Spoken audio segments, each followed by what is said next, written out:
I love Mohammad जिस तरीके से उत्तर प्रदेश में कई जिलों में तनाव का कारण बन गया था, कई ऐसे जगह थे जहां पर ये संघर्ष की नौबत तक लेकर के आ गया था। फिर एक बार ये आई लव मोहम्मद का जो विषय है चर्चा में आ गया, क्योंकि मोहम्मद आजम खान ने इस पे टिप्पणी कर दी। वो कहते हैं कि ये सिर्फ चिंगारी थी जिसे आग बनाने की कोशिश की जा रही थी, और बातचीत का रास्ता ऐसा होता है जो बड़े बड़े जंग को खत्म कर देता है। इसमें लापरवाही हुई जिला प्रशासन की तरफ से, वरना ऐसे हालात ही नहीं होते। एक सवाल तो ये उठ रहा है कि आजम खान के इस बयान का मतलब क्या है, वो कहना क्या चाहते हैं? क्या वो मुद्दा जो कि खत्म हो चुका है उसे उठाना चाहते हैं, या फिर इस पे वो कोई गंभीर बात करना चाहते हैं? लेकिन आई लव मोहम्मद की अगर हम बात करें तो सितंबर 2025 से ये शुरू हुआ और उत्तर प्रदेश के कई जिलों में तनाव पैदा हुए। बरेली में इस तरह से तनाव हुआ कि वहां पर पुलिस को लाठीचार्ज भी करना पड़ा और कानून व्यवस्था बनाए रखने के लिए कई कदम भी उठाने पड़े। अगर मैं इसे चिंगारी भी कहूँ तो ये छोटी सी बात इतना बड़ा शोला कैसे बन गई? अगर जिला इंतजामिया चाहता तो बातचीत से हल हो जाता मसला, क्योंकि बहरहाल बात कितनी ही बढ़ जाए लेकिन रास्ता तो टेबल पर बैठकर ही निकलता है। आप पूरी जंगों के फैसले देख लीजिए, फर्स्ट वर्ल्ड वार का नतीजा देख लीजिए, सेकेंड वर्ल्ड वार का नतीजा देख लीजिए। आधी दुनिया जिससे मारी जा चुकी थी उसमें जब संधि और समझौता हुआ तो टेबल पर बैठकर ही हुआ, अच्छे माहौल में हुआ। तो हम बातों को बहुत बिगड़ने से पहले अगर संभालने की कोशिश करें और संवाद का सिलसिला ख़त्म न करें, बातचीत का सिलसिला, मसले को हल करने का सिलसिला, तो ख़तरनाक से ख़तरनाक मसले का हल निकाला जा सकता है। अब आजम खान का ये बयान नया तो जरूर है, पर सियासत के करीब पहुंच चुका है और एक बार फिर आई लव मोहम्मद की इस बात को लेकर के सियासत होती नजर दिखाई पड़ रही है। वीडियो जर्नलिस्ट सैफुल हसन के साथ आलोक पांडे, न्यूज स्टेट, लखनऊ। अक्सर छठ पूजा के समय पे यमुना नदी का झाग हमेशा सुर्खियां बनता रहा, लेकिन डीफोमर कंसंट्रेट ये केमिकल ऐसा है जिसको लेकर के झाग तो नहीं बन रहा है पर सियासत में झाग बनता दिख रहा है। सबसे पहले सवाल अखिलेश यादव ने ही उठाया कि यमुना के झाग को कम करने के लिए इस केमिकल का इस्तेमाल किया गया, जो कि रिपोर्ट के मुताबिक मानव शरीर के लिए अच्छा नहीं है और इसका तुरंत इलाज किया जाए और इस केमिकल को लेकर के आखिर क्या कदम उठाए गए हैं उनको भी बताया जाए। जिस तरीके से इस केमिकल को लेकर के विवाद फैला है, अब सवाल यही है कि आखिरकार दिल्ली सरकार जवाब क्या देती है। हालांकि मुख्यमंत्री कहती हैं कि केमिकल को चेक किया गया है, प्रमाणित किया गया है कि ये नुकसानदेह नहीं है, लेकिन इस बार छठ से पहले यमुना नदी के झाग जो सुर्खियों में होते थे, इस बार झाग नहीं है, साफ यमुना दिख रही है, ये जरूर दिखाई पड़ रहा है। लेकिन अब सियासत उस केमिकल को लेकर के हो रही है जो कि न सिर्फ शरीर को बल्कि अगर हम कहें कि इंसान अगर उसमें खड़ा होता है या स्नान करता है तो नुकसान पहुंचा सकता है, ऐसा विपक्ष अखिलेश यादव और बाकी नेता कह रहे हैं। अब देखना यही होगा कि इस रिपोर्ट की जो आई है उसमें उसके मानक क्या है और सियासत के इस दौर में दिल्ली सरकार आगे कहती क्या है। वीडियो जर्नलिस्ट सैफुल हसन के साथ आलोक पांडे, न्यूज स्टेट, लखनऊ। गांधीनगर में जो विधायक है उनके लिए सज्ज के जो ये फ्लैट है वो बन के रेडी हो गए, एमएलए आवास है वो बन के रेडी हो गए। आप देख सकते हैं कि न्यूज़ नेशन की टीम है फिलहाल जो विधायक के जो घर है वहाँ पहुँची है। आप देख सकते हो कि बड़ा सा जो डाइनिंग एरिया है उसके बाद घर में ही ऑफिस बना के तैयार हो चुका है। आप देख सकते हो कि विधायकों को घर में भी काम करना है तो आसानी रहे उस तरह का ये जो मॉडल है वो बना के रखा है। साथ में तमाम जो सुविधा को ध्यान में रखते हुए ये वेटिंग एरिया है जहाँ पे जो गेस्ट है, जो विधायक को मिलने आ सकते हैं, उनके लिए वेटिंग एरिया है। साथ में ये बड़ा मास्टर बेडरूम बनाया गया है। आप देख सकते हो कि जो परिवार के लोग हैं वो एक साथ बैठ सके और उस तरह की जो तमाम जो सुविधा है वो रखी गई है। ये जो सेक्टर 17 में ये जो फ्लैट है वो बनाए गए हैं। 9 टोटल मंजिलें बनाई गई हैं। 12 माल के ये जो फ्लैट है वो बनाए गए। बड़ा सा ये किचन एरिया है, आप देख सकते हो। इसमें भी तमाम जो सुविधा है वो रखी गई है। जो फर्नीचर है वो रेडी हो चुका है। साथ में गैस का कनेक्शन है वो भी लगा दिया गया है। जो तमाम जो सुविधा है सज्ज कर दी गई है।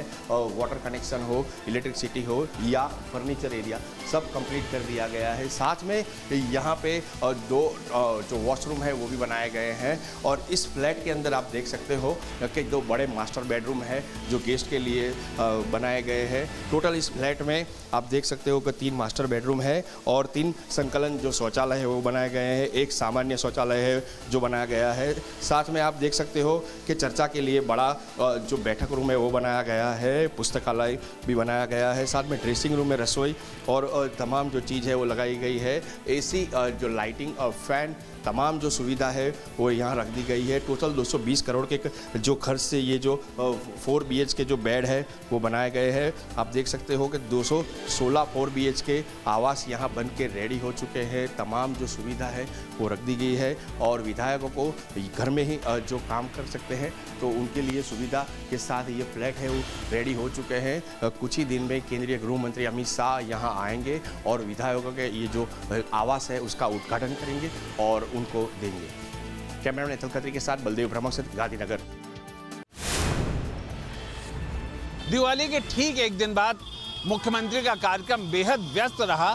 सुबह उनकी गोरखपुर में हुई, वहां पर वो गोरखनाथ धाम जाकर के पूजा अर्चना किया, गुरु के आश्रम में जाकर के उनका आशीर्वाद लिया, वहां पर उनके मूर्ति पर श्रद्धा सुमन अर्पित किए और उसके बाद वहां के जो दिनचर्या होती है उसमें वहां से लोगों से मिलने के बाद वो राजधानी लखनऊ आए।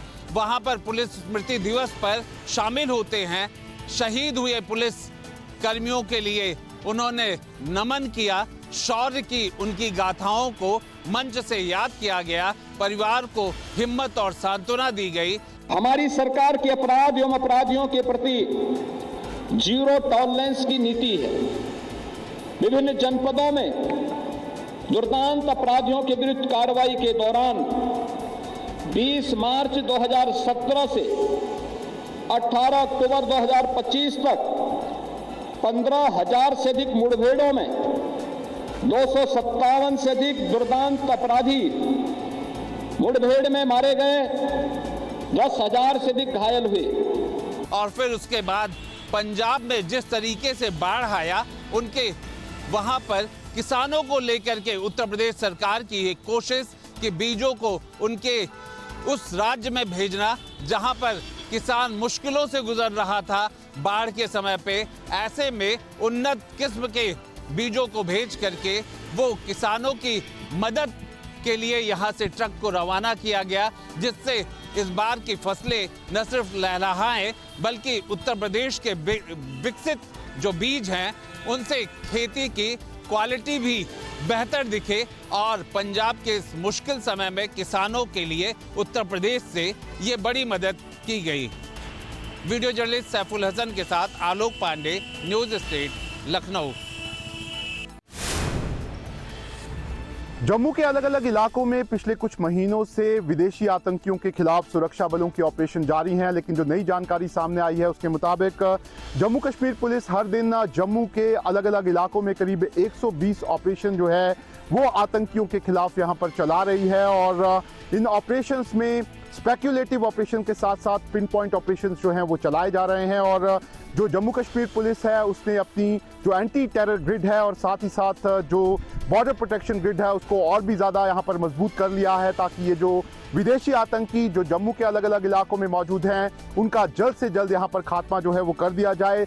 जो खबर है उसके मुताबिक जो उधमपुर, कठुआ, रियासी, डोडा, किश्तवाड़ के जो इलाके हैं यहाँ पर करीब 40 से 50 विदेशी आतंकियों की जो मूवमेंट है उसको देखा गया है। ये आतंकी लगातार जंगलों में एक जगह से दूसरी जगह यहाँ पर जा रहे हैं और अब जो सुरक्षा बल हैं उनको ये खबर जो है वो लग गई है कि किन इलाकों में आतंकी हैं। ऐसे में ये ऑपरेशन जो हैं वो इन इलाकों में चलाए जा रहे हैं। उधर दूसरी तरफ अगर हम बात करें तो लगातार बॉर्डर पार से भी इस तरह की खबरें आ रही हैं कि बर्फबारी से पहले जो आतंकी हैं वो एक बड़ी घुसपैठ की फिराक में हैं। बॉर्डर पार करीब 100 से 120 आतंकी, जो अलग अलग आतंकी संगठन जिसमें हिजबुल मुजाहिदीन, जैश-ए-मोहम्मद और लश्कर-ए-तोयबा से जुड़े हुए आतंकी हैं, वो एक बड़ी घुसपैठ जो है वो करना चाहते हैं। लेकिन जो सुरक्षा बल है उनके पास ये जानकारियां जो हैं वो पहुंच चुकी हैं। और फॉरेन टेररिस्ट पिछले 2 सालों से ये एक महत्वपूर्ण या अहम चैलेंज के रूप में उभर कर सामने आया है, लेकिन हम अपना काउंटर टेररिज्म ग्रिड है उसको मजबूत कर रहे हैं, बॉर्डर प्रोटेक्शन ग्रिड है उसको मजबूत कर रहे हैं और जल्दी ही जो विदेशी आतंकी इन पहाड़ों पे छुपे हुए हैं उनसे जल्दी ही उनके अंजाम तक पहुंचाने में हम सफल होंगे, ऐसी मैं कामना करता हूँ। पिछले कुछ महीने में कई ऐसे घुसपैठ की कोशिशें हैं जिन्हें नाकाम किया गया है। ऐसे में लगातार जो सुरक्षा बल हैं वो हिंटरलैंड से लेकर बॉर्डर तक यहाँ पर लगातार आतंकियों के जो जितने भी मंसूबे हैं उन पर पानी फेर रहे हैं। और फिलहाल कोशिश यहाँ पर सुरक्षा बलों की यही है कि जो हिंटरलैंड में यहाँ पर विदेशी आतंकी हैं उनको जल्द से जल्द यहाँ पर मार गिराया जाए, और अगर बॉर्डर पार से यहाँ पर घुसपैठ की कोशिश होती भी है तो उन सभी घुसपैठ की कोशिशों को नाकाम कर दिया जाए। शाहनवाज खान, जम्मू।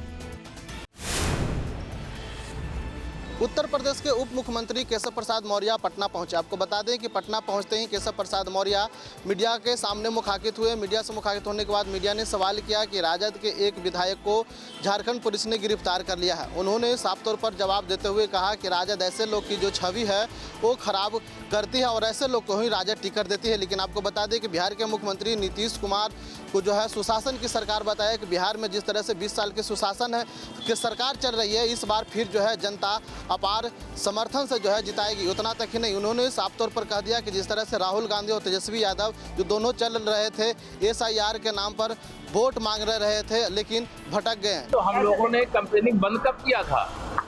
श्री राहुल गांधी जी 2029 की तैयारी कर रहे हैं, तेजस्वी यादव जी 2030 की तैयारी कर रहे हैं। 2025 तो बिहार की जनता ने NDA के नाम कर दिया है और लगातार जनता का समर्थन बढ़ रहा है और हम लोगों को पूरा विश्वास है बहुत रिकॉर्ड विजय बिहार के इतिहास में NDA की सबसे बड़ी विजय। इससे राहुल गांधी जी को 2029 पर ध्यान है और तेजस्वी यादव जी का 2030 पे ध्यान है। भारतीय जनता पार्टी और हमारा जो गठबंधन NDA है यह लगातार जनता के बीच में है और बिहार के विकास के लिए, बिहार के शासन के लिए, बिहार वासियों के उज्जवल भविष्य के लिए यहाँ पर NDA की जीत जरूरी है। इसलिए हम लोग प्रचार में आ गए, वो लोग आराम कर रहे हैं। आसाराम से राजद विधायक को गिरफ्तार किया गया, ऐसे के मामले में ऐसे कैंडिडेट को टिकट देते हैं। राष्ट्रीय जनता दल माने भ्रष्टाचार की इमारत है और उसको समर्थन करने वाली कांग्रेस पूरे देश को लूटने का काम किया है। जिस तरह से देखा जा रहा है कि हम जा रहे हैं, घूम रहे हैं बिहार में, जिस तरह से पूरी समर्थन जो है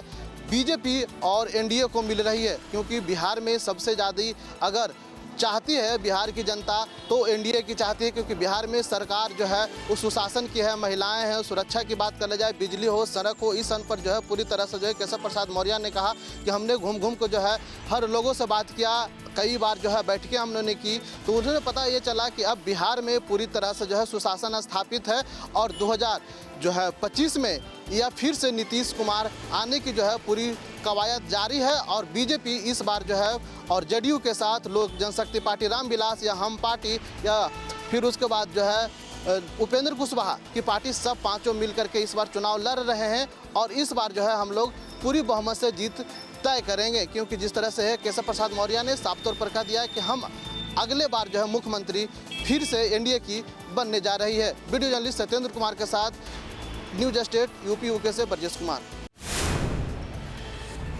बिहार विधानसभा की चुनाव की घोषणा हो गई, सभी पार्टी अपनी अपनी तैयारियों में लगे हुए। आपको बता दें कि जिस तरह से जो है बिहार BJP के प्रदेश अध्यक्ष दिलीप जायसवाल आज चुनावी सभा करने जा रहे थे। चुनावी सभा करने से पहले ही पटना एयरपोर्ट पहुंचे। पटना एयरपोर्ट पर मीडिया से मुखातिब हुए। मीडिया ने सवाल किया कि जिस तरह से जो है राजद के विधायक को जो है झारखंड पुलिस द्वारा गिरफ्तार कर ली गई है, तो दिलीप जायसवाल ने साफ तौर पर कहा कि राजद वैसे लोग कहीं टिकट देती है जो पुलिस के गिरफ्तारी में चले जाते हैं। उतना तक ही नहीं, आपको बता दें कि चुटकी लेते हुए दिलीप जायसवाल ने साफ तौर पर कह दिया राहुल गांधी पर कि राहुल गांधी अगर कांग्रेस की बात करने में सबसे ज़्यादा अगर भूमिका है तो कोई है वो है राहुल गांधी। राहुल गांधी 56 साल के हो चुके हैं, अभी तक कांग्रेस के वहाँ तक नहीं पहुँचा है जहाँ तक कांग्रेस पहले से थी, उतना तक नहीं। दिलीप जायसवाल ने साफ तौर पर कह दिया है कि राहुल गांधी 2029 की तैयारी कर रहे हैं और नेता प्रतिपक्ष तेजस्वी यादव पर उन्होंने तंज कसते हुए कहा कि तेजस्वी यादव अभी सोए हुए हैं। तेजस्वी यादव 2030 के मुख्यमंत्री बनने के लिए जो है वो तैयारी कर रहे हैं। ऐसे कई जो है गंभीर आरोप लगाते हुए उन्होंने साफ तौर पर कह दिया है कि जिस तरह से बिहार में एनडीए को जो है वोट मिलेगी वो महागठबंधन की नहीं मिलेगी, क्योंकि बिहार की जनता ने पूरी तरह से इस बार फैसला कर लिया है कि बिहार में विकास के नाम पर अगर एनडीए की वोट मिलती है तो इस बार फिर जो है बिहार विधानसभा में जो है एनडीए का परचम लहराएगा, क्योंकि जो है बिहार के मुख्यमंत्री नीतीश कुमार के नेतृत्व में इस बार चुनाव जीता जाएगा और सभी पार्टी अपनी अपनी चुनावी सभा कर रहे हैं। देखिए, राहुल गांधी जी अगर राजनीति में सीरियस होते तो 56-57 साल में युवा नेता नहीं कहलाते। आज तक अगर कांग्रेस को डुबाने का कोई काम किया है, कांग्रेस का नैया डूबा है, तो वो राहुल गांधी जी के कारण डूबा है। राहुल गांधी जी समय पर कभी सीरियस होते ही नहीं। और आपने देखा कि जिस तरह से SIR का उन्होंने जो है रोड शो किया और यात्रा किया और उसके बाद वो विदेश चले गए। तो इसलिए राहुल गांधी को कभी भी हम लोग सीरियस नेता मानते ही नहीं। जिस तरह से जो है दिलीप जायसवाल ने साफ तौर पर कह दिया है कि हम लोग पांचों पांडव एक साथ होकर के, एक जुटान होकर के पूरी तरह से मैदान में उतर चुके हैं। ऐसे में हम लोग पूरी तरह से बिहार की जनता एनडीए की झोली में वोट डालेगी और इस बार जो है 14 नवंबर के जो है मुख्यमंत्री एनडीए का बनेगा, ऐसा जो कहना है बिहार बीजेपी के प्रदेश अध्यक्ष। अब देखना होगा कि दिलीप जायसवाल की बात कितनी जो है सत्यता से उठाती है, क्योंकि दिलीप जायसवाल ने साफ तौर पर कह दिया है कि इस बार एनडीए की सरकार बनने जा रही है। वीडियो जर्नलिस्ट सत्येंद्र कुमार के साथ न्यूज स्टेट यूपी से ब्रजेश कुमार। दिवाली की रोशनी इस बार बहुत अलग ही रही, इस नजरिए से भी कि उत्तर प्रदेश सरकार को लेकर के अगर बात करते हैं, बिजली विभाग को लेकर के इसे हम देखने की कोशिश करते हैं तो बिजली विभाग के लिए ये एक ऐसी चुनौती थी जब 1490 लाख यूनिट सिर्फ और सिर्फ दिवाली के दिन खपत हुई। जी हाँ, बिल्कुल बहुत बड़ा आंकड़ा है। और अगर हम उत्तर प्रदेश की बात करते हैं तो यूपी PCL में एक नया रिकॉर्ड बना। उनके अधिकारी, कर्मचारी और बिजली विभाग ने मिलकर के 1490 लाख यूनिट को न सिर्फ मैनेज किया बल्कि प्रदेश के वासियों ने इस रोशनी के त्योहार में बिजली बिना किसी रुकावट के उन्हें मिलती रही। उनके घर जो सजे हुए थे, उनके मोहल्ले, उनकी सड़कें जो सजी हुई थी वो चमकती रही, दमकती रही। और इस नए रिकॉर्ड के साथ साथ एक रिकॉर्ड इस तरीके का भी था कि सबसे ज़्यादा अगर बिजली मिली तो वो उत्तर प्रदेश में बिना किसी रुकावट के। उसके बाद हरियाणा का नंबर आता है, हरियाणा के बाद दिल्ली, राजस्थान, लेकिन सबसे अव्वल रहा उत्तर प्रदेश। ये बात इस बात को भी साबित करती है कि विभाग में इस बीच बहुत सुधार हुआ है और बिजली की जब जरूरत होती है तो वो बिजली मिलती भी है, बिना किसी रुकावट के मिलती है और किसी भी तरीके से दिवाली की ये रोशनी खराब ना हो, इसके लिए बिजली विभाग ने अपनी कमर कसी थी, जो कि दिखाई भी पड़ी, जो एक रिकॉर्ड के तौर पे दिखाई पड़ी। अब चुनौती यही होगी कि आने वाले समय में भी इतनी बिजली बनाए रखना और इस तरीके के चुनौती को लगातार पूरा करते रहना, ये बिजली विभाग के लिए आने वाले समय में एक चुनौती भी रहेगी। और जिस तरीके से दिवाली पे रोशन हुआ उत्तर प्रदेश, उसने एक नया रिकॉर्ड को दिखाया भी और बिजली विभाग के काम को जताया भी। वीडियो जर्नलिस्ट सैफुल हसन के साथ आलोक पांडे, न्यूज स्टेट, लखनऊ। दिवाली के अगले दिन दिल्ली की एयर क्वालिटी इंडेक्स यानी हवा की गुणवत्ता बेहद खराब से गंभीर श्रेणी में जाती हुई नजर आ रही है। इस वक्त हमारी मौजूदगी दिल्ली के इंडिया गेट पर है और तस्वीरों में आप देख सकते हैं हवा में एक धुंध की चादर आपको अभी नजर आएगी। अगर AQI की बात करें तो 350 के पार जो है वो AQI जा चुका है। कई इलाकों में AQI जो है वो 400 भी पार कर चुका है। और आपको बता दें कि जिस तरीके से दीपावली पर जो है वो आतिशबाजी की गई है, 2 घंटे का समय निर्धारित था, लेकिन लोगों ने 4 घंटे, 5 घंटे, 3 घंटे जो है वो जमकर आतिशबाजी की है और जिसका असर आज हवा में भी जो है वो दिल्ली के नज़र आ रहा है। हालांकि दिल्ली में एनसीआर में जो है वो ग्रैब 2 लगा दिया गया है प्रदूषण को कंट्रोल करने के लिए, लेकिन जो कल आतिशबाजी हुई है उसका असर जो है वो आज साफ तौर पर नज़र आ रहा है और हवा में एक धुंध की चादर तो साफ़ी जो है वो दिखाई दे रही है। अलग अलग इलाकों की बात करें तो AQI जो है वो कहीं 350 है, कहीं 360, कहीं 380, कहीं 400 के पार भी जो है वो दर्ज किया गया है। आपको ये भी बता दें कि जिस तरीके से पिछले साल की अगर बात की जाए तो पिछले साल जो है वो दिवाली के बाद जो है वो AQI जो है वो काफ़ी ज़्यादा था। इस साल कंपेयर अगर किया जाए तो वो काफ़ी कम है, लगभग आधा है।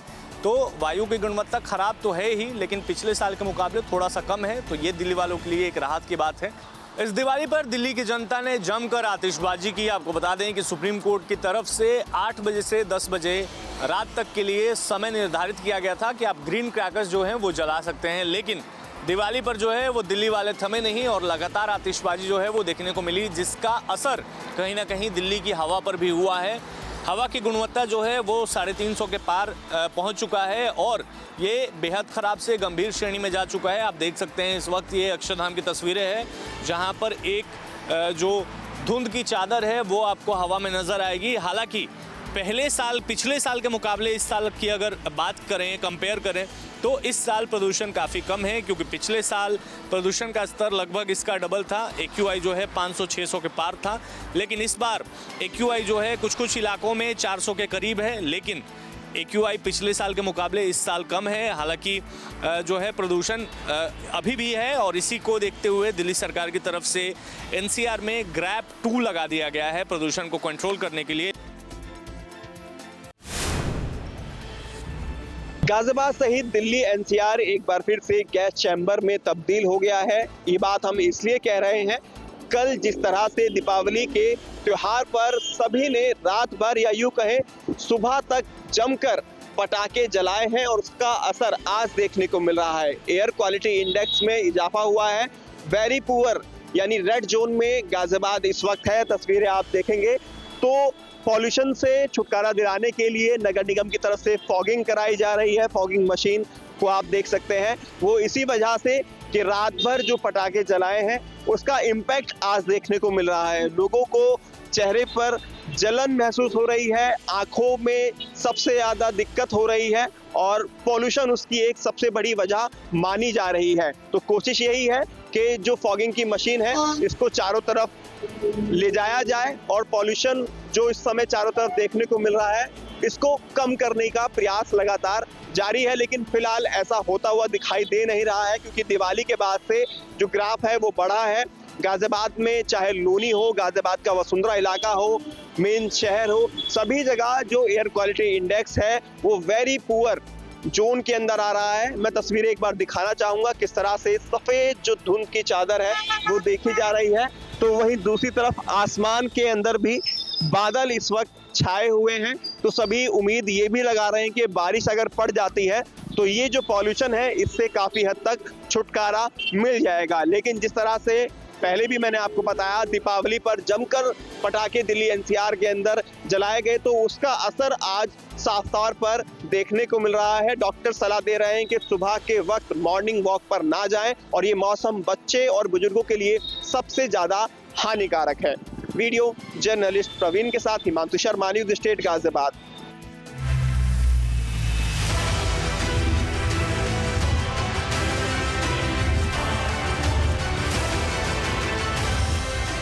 जहाँ भक्ति है हर शब्द में, कथाओं में छुपे हैं दिव्य रहस्य और ज्योतिष देता है जीवन को दिशा। धर्म से जुड़ी हर बातों को जानने के लिए हमारे चैनल स्तुति को सब्सक्राइब करें।